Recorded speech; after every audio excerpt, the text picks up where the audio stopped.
Technology has already tricked me. Hello, everyone. I'm starting again. Welcome to a new international edition of the XPRIMM Time for Business show. I'm sure you remember that every year at this time of the year, we were meeting in Baden-Baden, and the insurance and the reinsurance professional that were present there had the opportunity to be the first readers of the autumn issue of the XPRIMM Insurance Report. It was a pleasure for us as authors and publishers to meet our public, to exchange views, shake hands, maybe drink a glass of wine together. Unfortunately, this year it is no longer possible to meet you face to face, but the editorial program is continuing, and the autumn edition of our report is almost ready.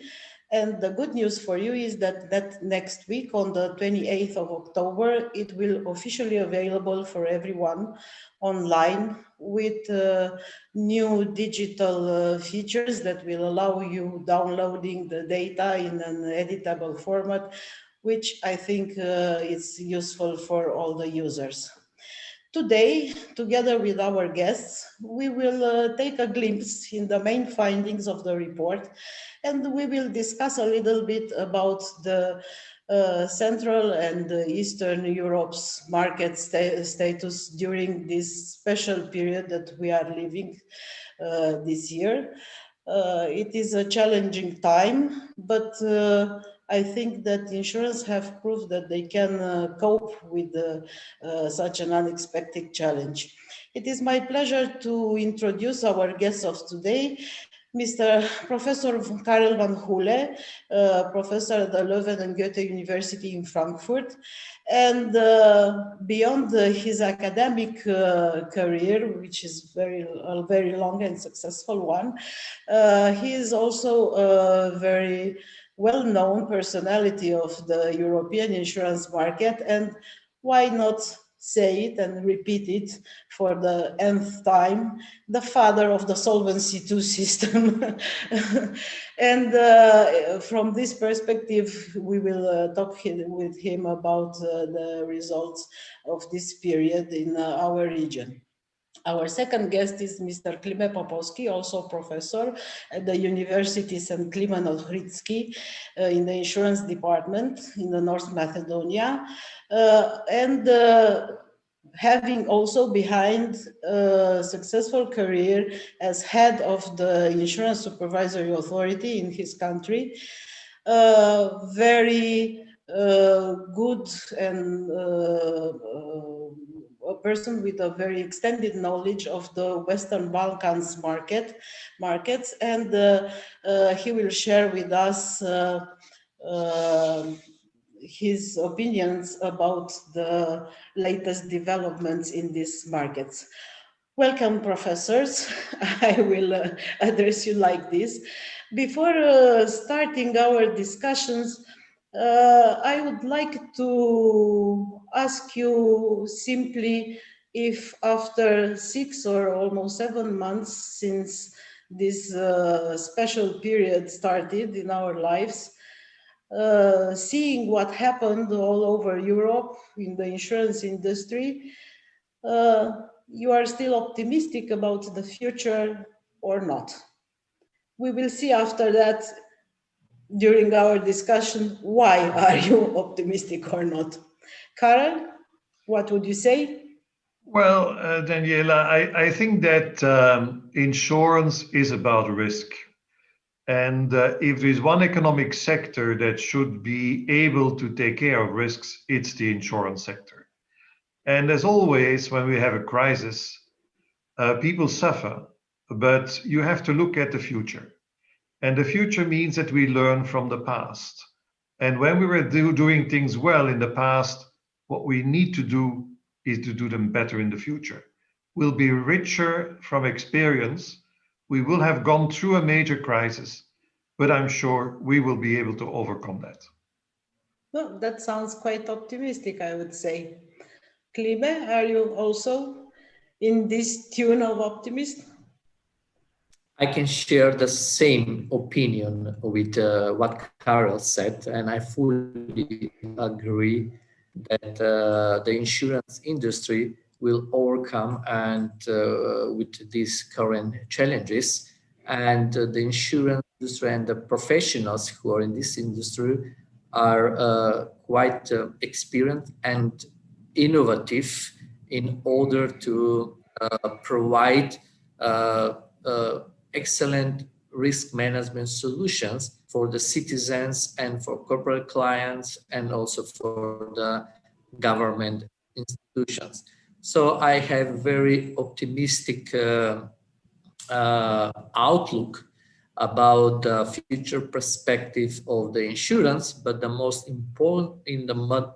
important is the insurance will meet the expectation of the citizens and the corporate sector. Well, it sounds to me that this is a good starting point for our discussion, and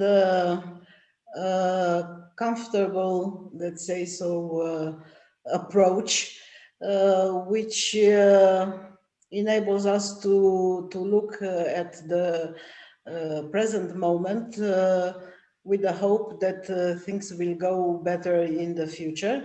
But for the time being, I would like to share with you a couple of data that you will find in our report, showing that, in fact, this optimistic approach is not, doesn't lack motivation, because things went really better than expected in the markets of the regions. So, starting with the regional level, with a look on the main business lines, it is obvious that the largest decrease in gross written premiums was seen on the life segment. But we should remember that life insurance had already seen some negative changes in the previous periods, mostly because of the low yields environment, which was creating some difficulties, and the lower appetite. On the other business lines, in fact, the property classes, the property insurance classes, were the only ones recording a slightly positive trend at the regional level. Well, what I need to emphasize at this point is that these are, of course, average values. At the regional level, there are quite significant differences between markets. It's a large variety of situations. And also, these are figures are considering the results denominated in European currency, which for some of the markets is providing not so good image as compared with the dynamics in the local currency, because many of the currencies have recorded a worsening exchange rate against the euro. In portfolio terms, the only significant changes seen in life insurance, which a group of insurance classes that has lost per total about 2 percentage points of its weight in the regional portfolio, but otherwise the changes are minor. It's nothing significant in portfolio terms to talk about. Here are the top 5 markets in the region, with a novelty because last year the number 5 was the markets of Slovakia. This year is Romania. You can see that the 3 largest markets have seen negative changes in their business volume. And in all of them, life insurance played the main role in driving the market in this negative trend.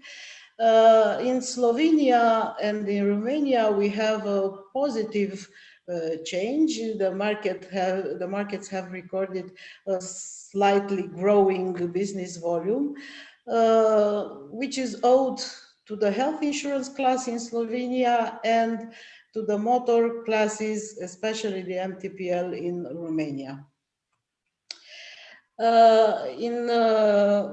Speaking about the paid claims, happily, these have also decreased.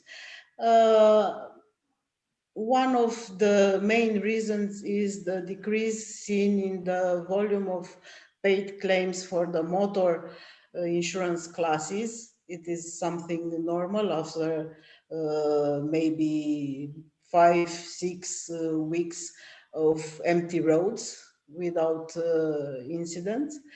On the other hand, there was a slight increase in the property paid claims because of a few storms that have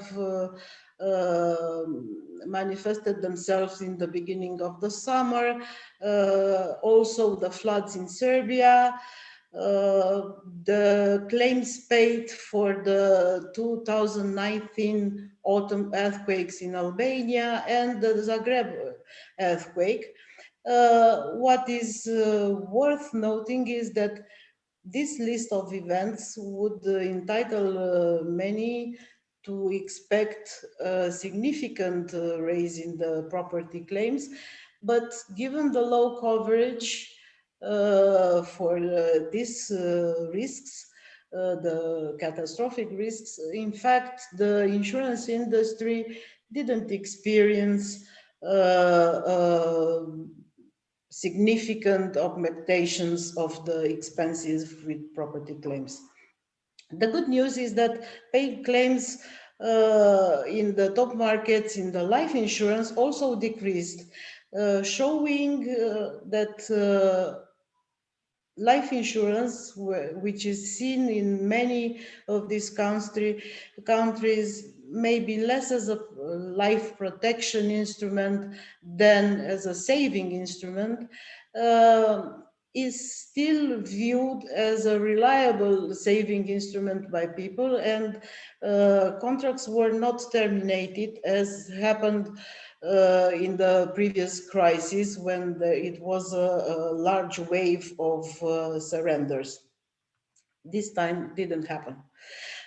Two words also about other regions that are present in our report. For the southeastern Europe region, Turkey is the main market, the one determining the trend. And Turkey has a special situation this time because in its own currency, it has experienced an over 21% growth in gross written premium. But the massive depreciation of the Turkish lira against euro made that growth rate to translate in only 3.3 increase in gross written premium.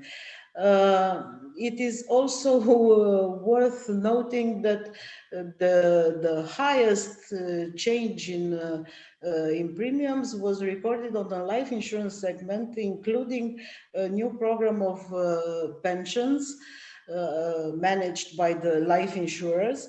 And this led to a double-digit, quite spectacular increase in premiums.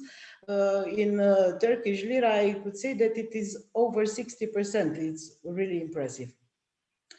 On the other hand, in the countries of the ex-Soviet area, let's name it like this,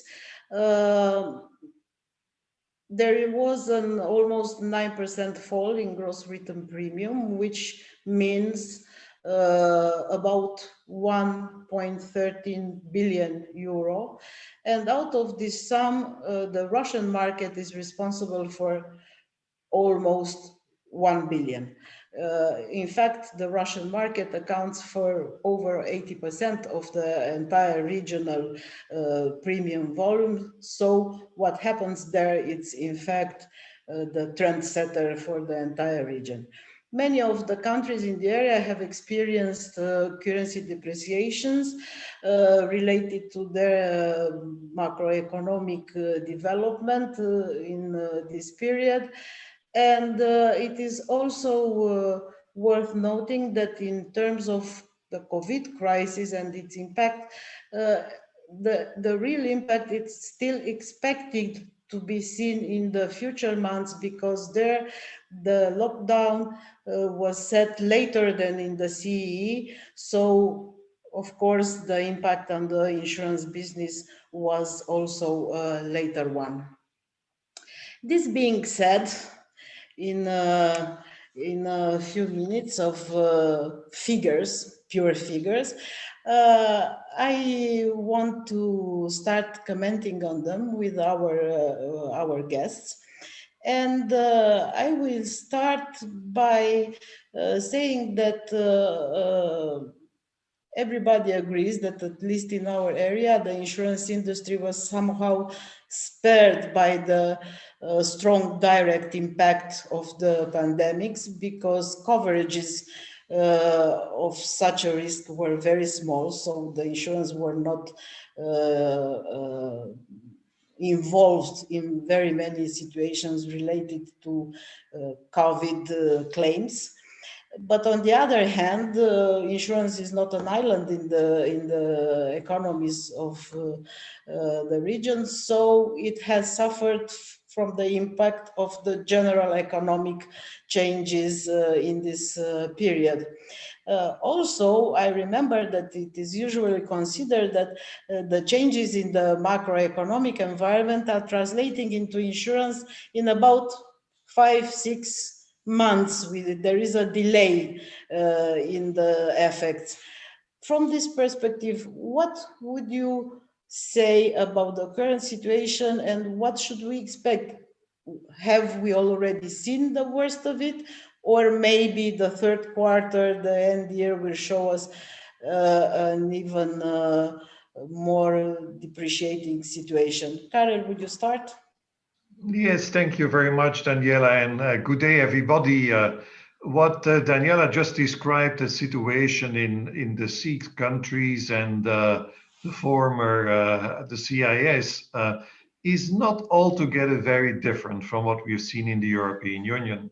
And in fact, it's important to keep in mind that nothing is fundamentally wrong with the insurance sector. COVID-19 is very different from the banking crisis.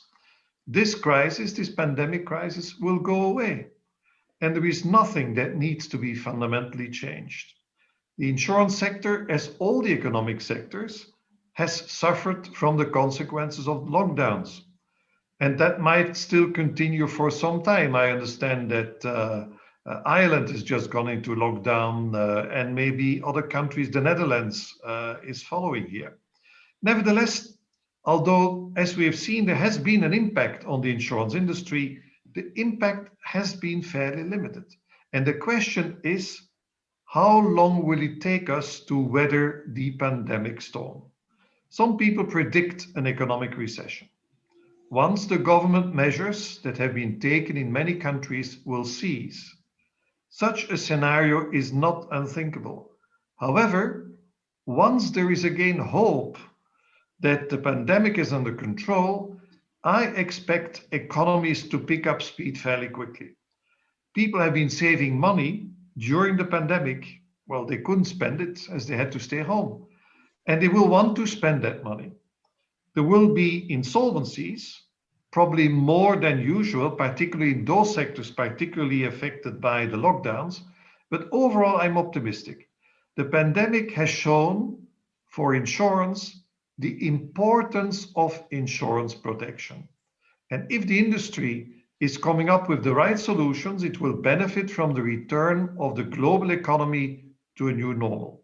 The main problem for the industry will continue to be the low interest rate environment, which hits insurers both on the asset and liability side. considering that market yields are at very low levels, this might also have an impact on insurers' profitability in the medium and in the long term. The pandemic has amplified this by pushing risk-free rates and high credit quality losses lower, while at the same time increasing the uncertainty and risk premia of riskier assets. So to conclude, Daniela, I believe when the economies will return to the new normal, business will pick up again, but let's watch out for the low interest rate environment, which is really the top risks that I would classify now. A risk that was in fact pre-existent to the actual crisis. Excellent. But probably it was a little bit worsened, adding with the other elements.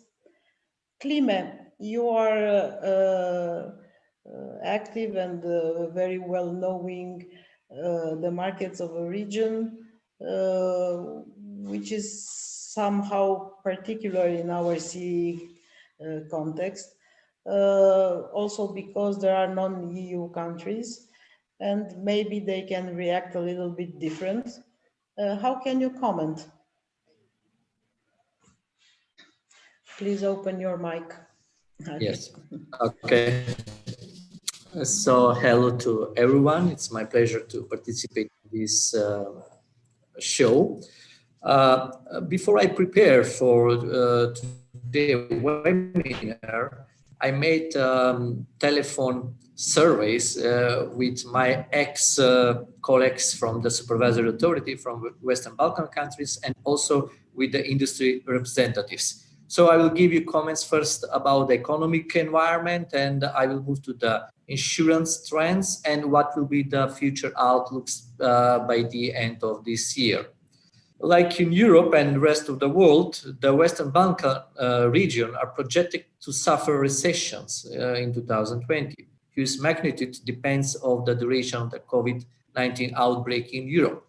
According to the World Bank forecast, in the baseline scenario, the recession would be considerable, with growth in the region contracted by about 4%, but with substantial differences by countries. Because their economic structure depends on service exports, like in Montenegro, Albania, and Kosovo, would be hit hard, with a drop over 8 percentage points from the pre-COVID-19 2020 projections. Their economies are projected to contract by about 5 to 6%.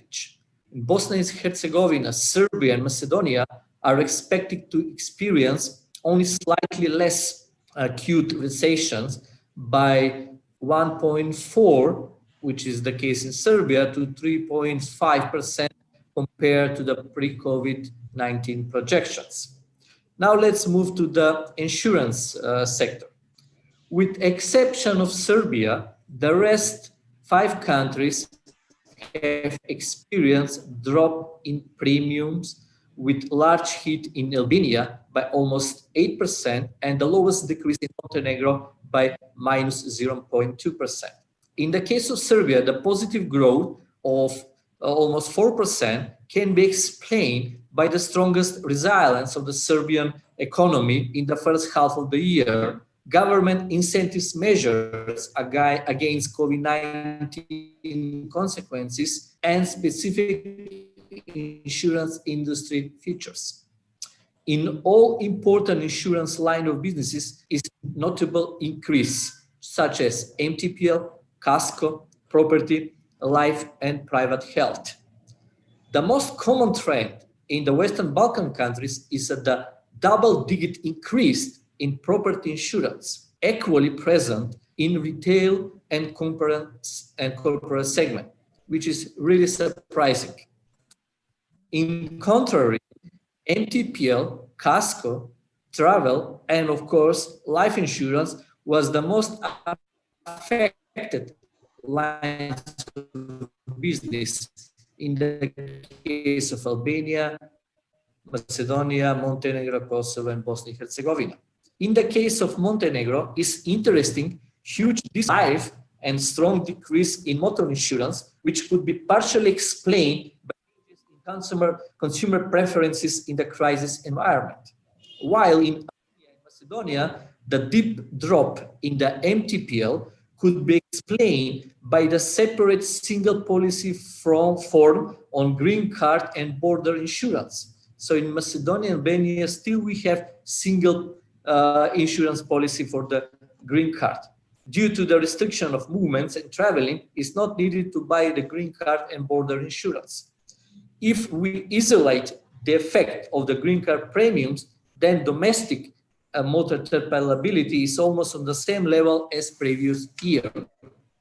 Next, I would like to comment about the financial condition of the insurance industry. On average, in all 6 countries, the capital level and solvency margin under the Solvency I environment is satisfactory. We have proper and adequate level of technical provisions, slight increase in the total assets and investments.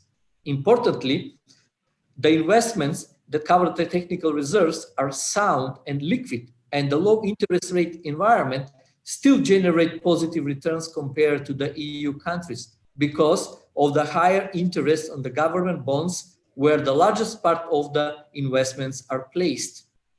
Due to a direct impact of the lower premiums and difficulties in collecting the premiums, there was a temporal drop in the liquidity of the insurance market players, but that was the case in March, April, and May. This situation was quite temporary, as I said, so that the liquidity ratio was back to the required regulatory level.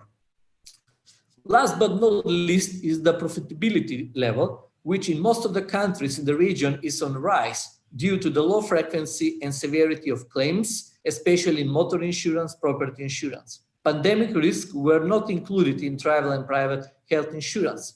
The other explanation factors for higher profitability is the lower administrative cost, underwriting expenses due to some regulatory actions that were taken like in Serbia and Kosovo, and importantly, the digitalization of sales activities, which also decrease the overall cost or improve the effectiveness. The projection by the end of the year is to have the same trend as already we had with the second quarter. So here I will conclude my overview and my comments on the trends of Western Balkan countries. Thank you very much, Klime. Unfortunately, at a certain point, I think you have not so good internet working for you, and the audio was not so good. But I will try to repeat some things. As far as I understand, and also I have seen from the figures that we have gathered, it is a good thing that property insurance seems to have become more popular in the countries, and this is a very good thing. I hope it will last, because the insurance, the protection gap is very, very big in this area. It is this situation of the split green card and MTPL policies that has a little bit fired back on the business, because not traveling internationally made the green card policies unuseful, so they were not sold. But overall, the markets have overcome this period with sustainable parameters and encouraging results. And probably, if nothing special, no special risks arise until the end of the year, we will see at the end of the year a situation somehow similar to the half-year one. Is it correct? Okay, thank you very much.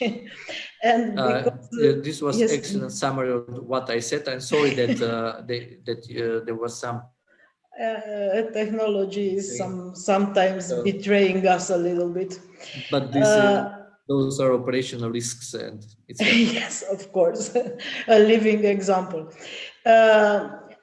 Well, speaking about technology and about changes and about figures, I would like to share with you a very short movie that will present you the forthcoming edition of the report. You can see it live, how it will look. It will contain, beside our analysis, regular analysis materials, very interesting interviews and articles with prominent personalities of the market. We will see immediately. So I will ask my colleagues to run for 1 minute this presentation for you.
Well, thank you for this short reminder of the good times when the reports you can we could touch them and search during the conferences and read and underline some things.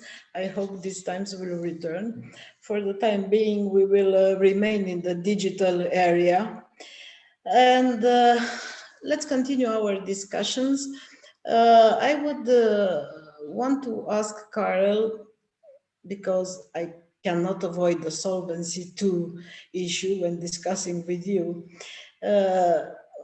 Supervising authorities in all markets have taken different measures to support market players and also to make sure that the market remains in stable conditions and consumers are protected. And so far, as much as we know from them, things are good in a Solvency II perspective. All players are in line with the requirements. So one would say, at least at first view, that there is nothing special to report.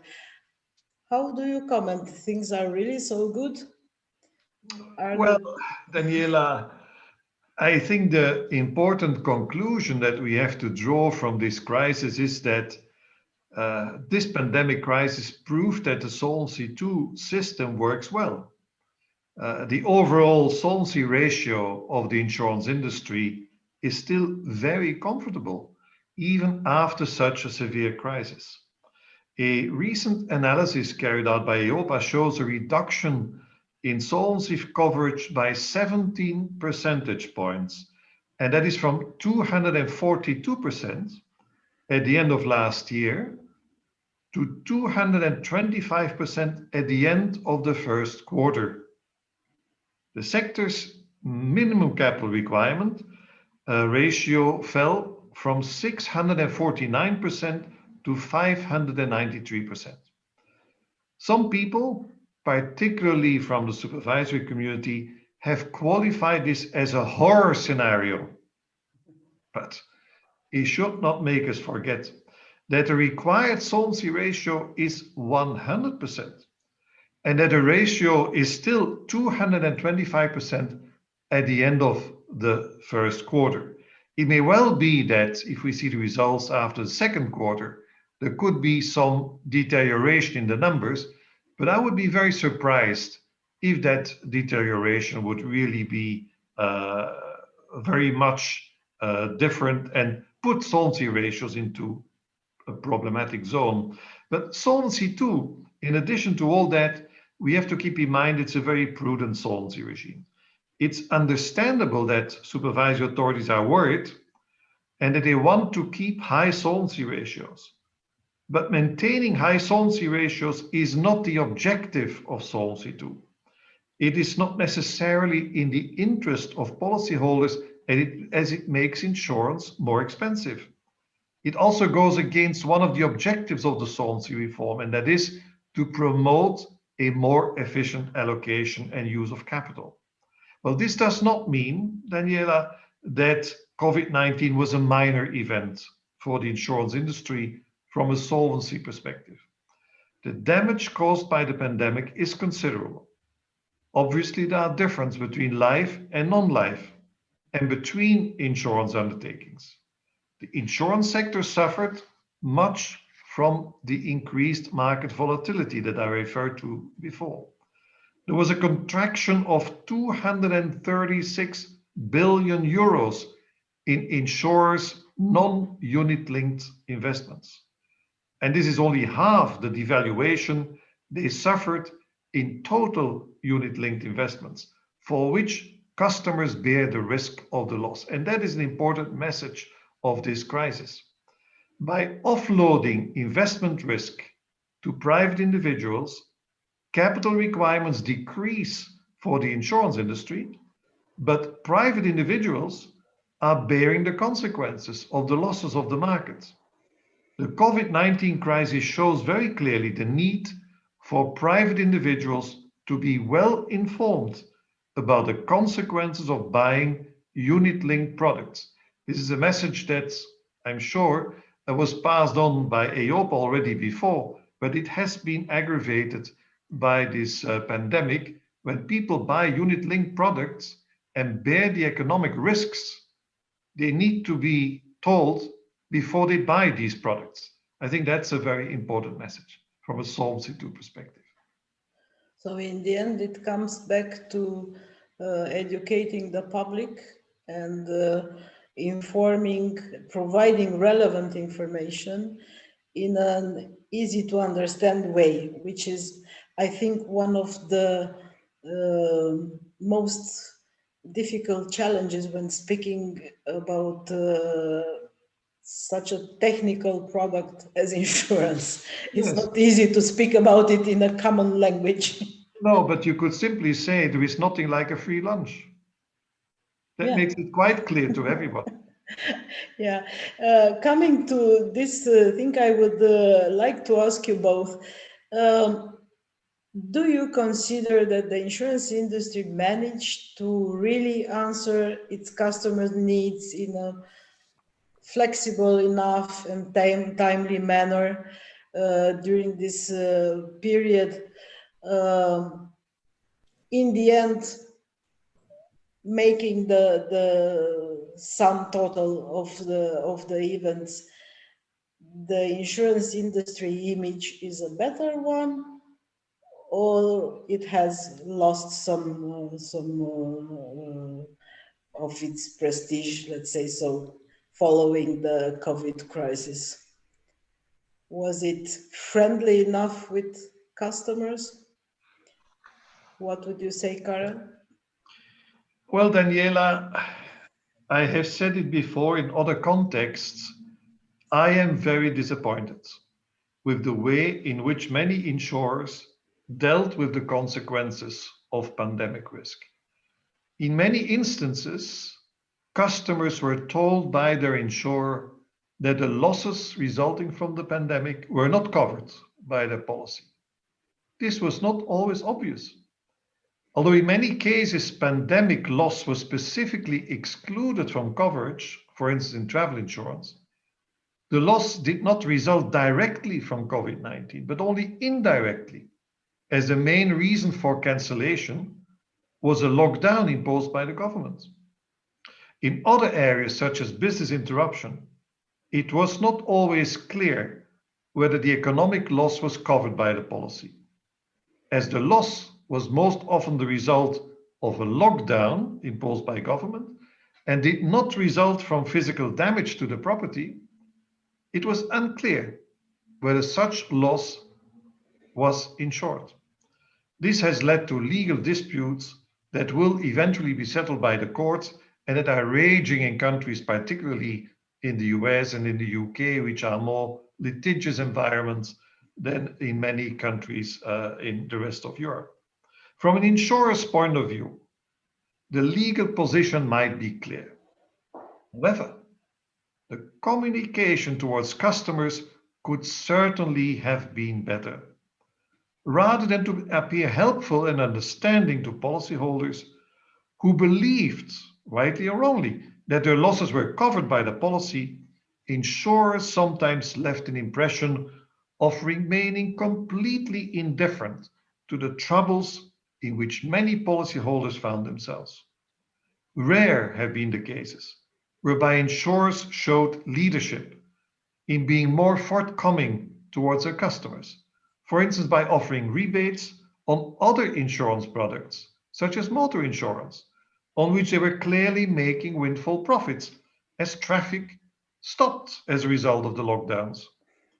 Rare have also been the cases in which insurers provided assistance by partly covering losses beyond the narrow terms of the contract.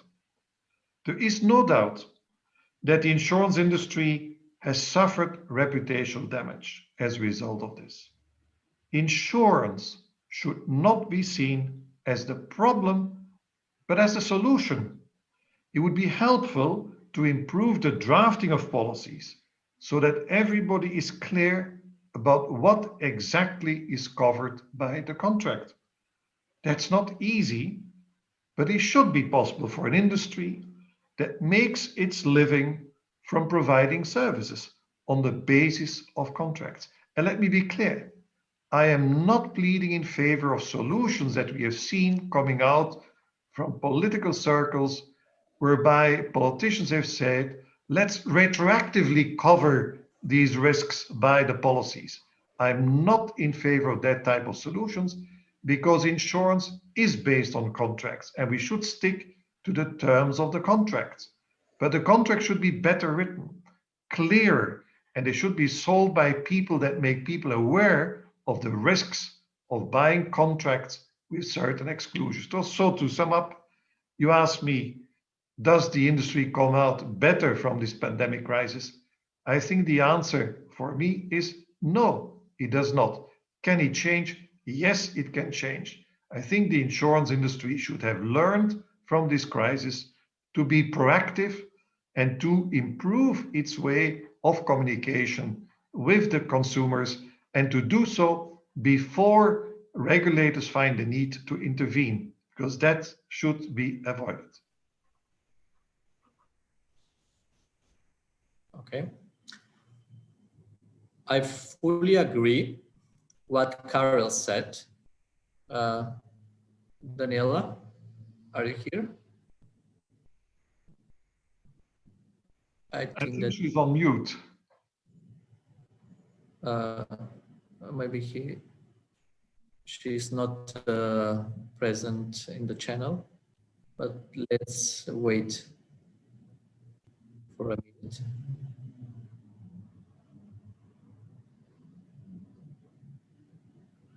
Some bird must be on the line. Yep.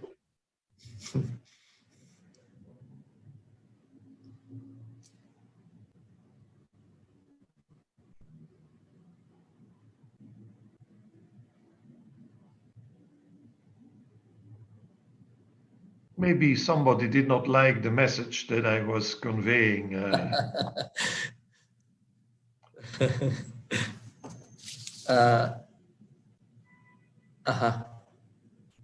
Okay, we have a message, maybe, but we are still live.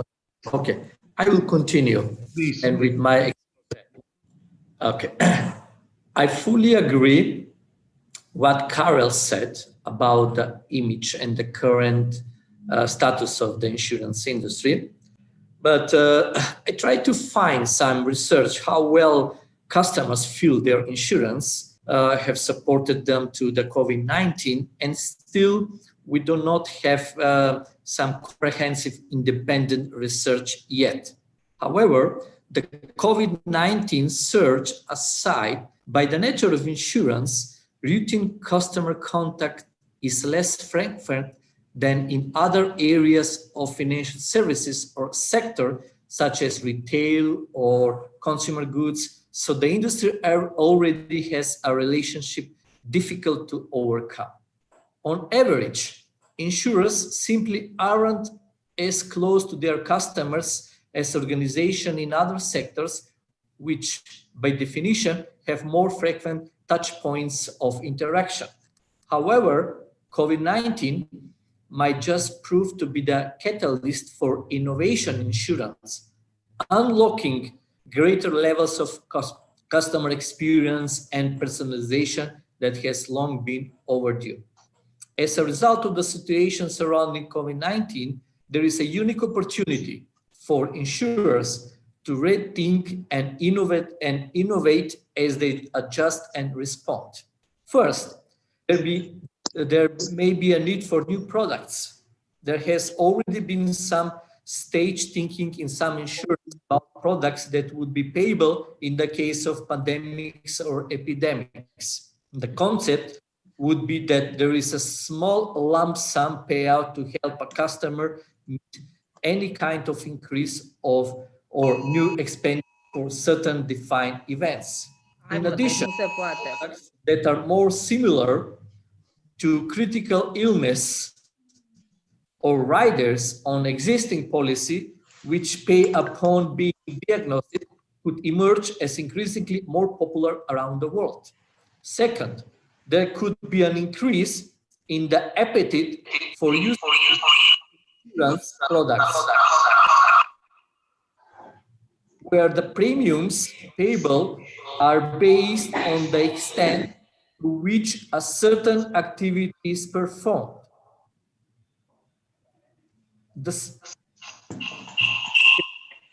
Okay. Karel, can you hear me? Yes, we hear you, Klime.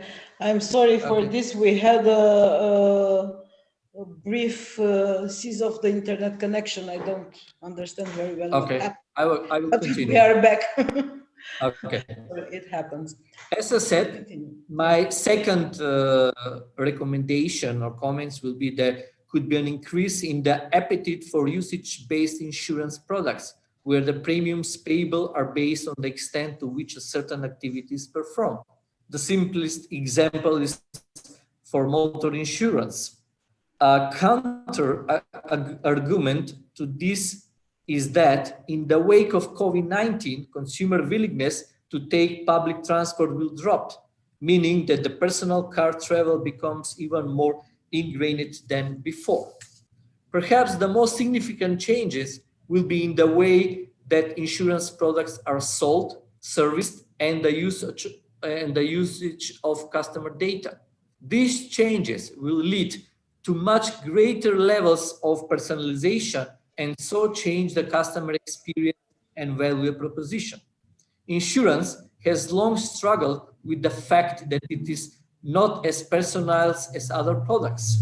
The offerings are relatively standardized and consumers only buy their cover infrequently, sometimes indirectly through an agent or broker. For many customers, it is don't particularly want to spend their money on insurance, but know they ought to. There are signs that through the COVID-19 situation, this will begin to change. Insurers are recognizing that they need to bring more value to their customers with more personalized offerings and communications on a more segmented basis. One of the notable features of the situation has been the great boom in online communication between people, including via video. It's anticipated that some insurance products will likely start to be sold through a digital-first advice approach, where customers engage with an advisor via a video call in the first instance before the sale moves to other channels to complete. Lastly, the digital opportunity for insurers extend beyond the customer and broker interactions in the point of sale. COVID-19 has further highlighted the need for insurers to streamline, improve, and digitize operations and claims functions. Insurers are more than ever recognizing the linkage between customer experience and the digital strategy, transformation approach, and operational improvement.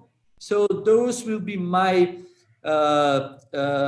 long-term views how the insurance industry should be transformed and to improve their current image in the shake of COVID-19.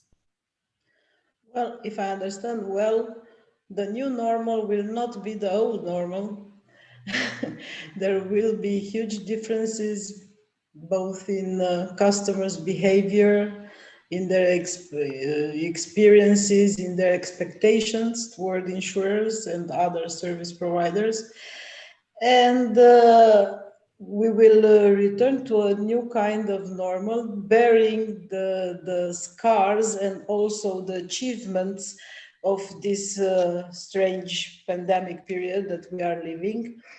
I would like to end this pleasant meeting by asking Karel, following your long career, during which I think you have seen the European insurance market going through several types of crises, what would you say? What will be the things that will remain following this one? What will definitely and forever change after the current experience? Well, Daniela, I must say that I very much agree with what Klime has just said. In fact, I do not believe that what happened this year will lead to major changes in the industry. The most important change that will stay is the increased digitalization. And it is remarkable how quickly insurance became digital after the lockdown. The insurance sector was clearly behind the banking sector in digitalizing its operations. An important reason for this is a different business model. Insurance is sold and not bought. Customers want to know from whom they buy insurance. For customers, service is important, and it was generally considered that a good service could only be offered through physical contact. Lockdowns made this impossible, and suddenly people were forced to deal with their insurance company through digital means.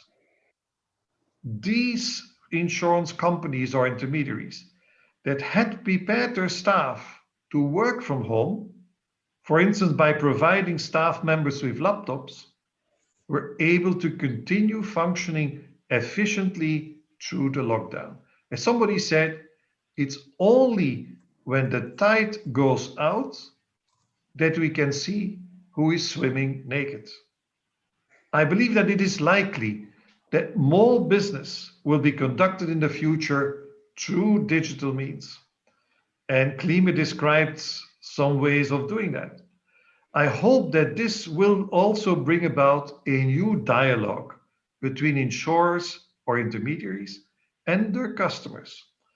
Digitalization offers great potential if it is carried out in a smart way. It can bring a change in mentality whereby insurers and intermediaries show that they really care about their customers and the risks they face. It is also remarkable, Klime, how insurance supervisors managed to continue operating through the lockdown.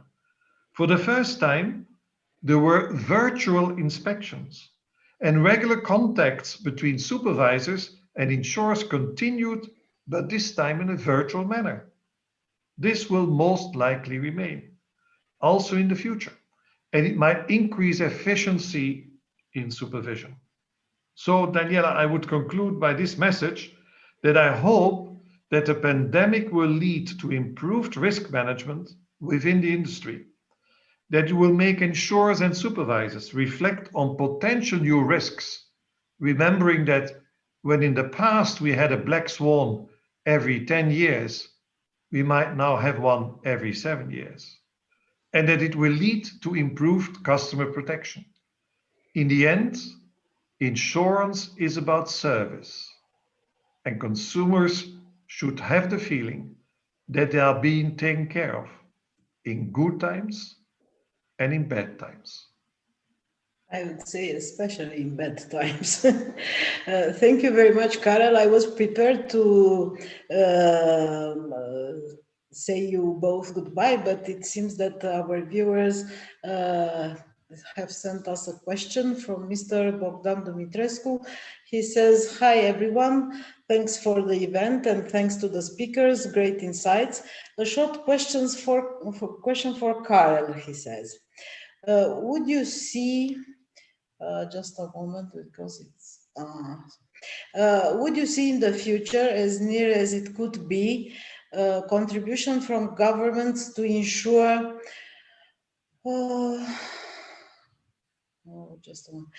business for business interruptions, SARS, climate impacts, etc. We have some questions regarding this kind of governmental intervention. Would you see it? Yes, as a possible solution? Well, I think indeed, I think it's a very good question. And it shows, I mean, the pandemic has shown that there are certain risks which the private industry cannot cover. There's no way that the insurance industry alone can cover the damages resulting from a lockdown. And that's what business interruption is one of the good examples of that. And I think we had during this session some reference to the protection gaps. And your question mentioned some of them. We have the natural catastrophe protection gap. We have the pandemic protection gap. We have terrorism as a possible protection gap. We have pensions as a protection gap. In all those areas, I honestly believe that there is no way to have good solutions without a proper cooperation between the public and the private sectors. And I would advise you, if you're interested in that, to have a look at a report that was published by EIOPA as a staff paper about solutions that might be found in this area. I think it's a very interesting paper that asks some good questions and hints at some solutions. Obviously, if we want to have a public-private sector solution for pandemic risk, covering things like business interruption, we need it also for the other protection gaps. And this might be a start for a real change in the interest of everybody. The insurance industry in the past sometimes said, we can handle this on our own. I always wondered about that. I think it's time that we realize where our limitations are, and that governments bring the industry together. And there's some interesting ideas also circulated by large insurance groups in this respect. So yes, government intervention, but on a private-public sector cooperation, whereby also the industry keeps the skin in the game. It's not that just the government should take over. No. It should be done together in full cooperation, in partnerships. And let's now think and reflect on the way to do that, so that when it hits us again, we'll be better prepared. Right, so let's use the good times to prepare for the bad ones. I think this lesson that you have just mentioned, that only the cooperation between governments, the private industry, maybe the researchers, including universities and other entities that are educating the young public, it's obviously the right mix that can bring us the right solutions for the future. That being said, I would like to very much thank you both for your presence and your contribution. I would also like to thank our viewers for their patience and interest. Let me remind you that next week on the 28th, in the same place on our YouTube channel, you will have the opportunity to assist to the official launch of the latest XPRIMM Insurance Report, featuring statistical data for the first half of the year and a lot of interviews and other materials, very interesting, all of them.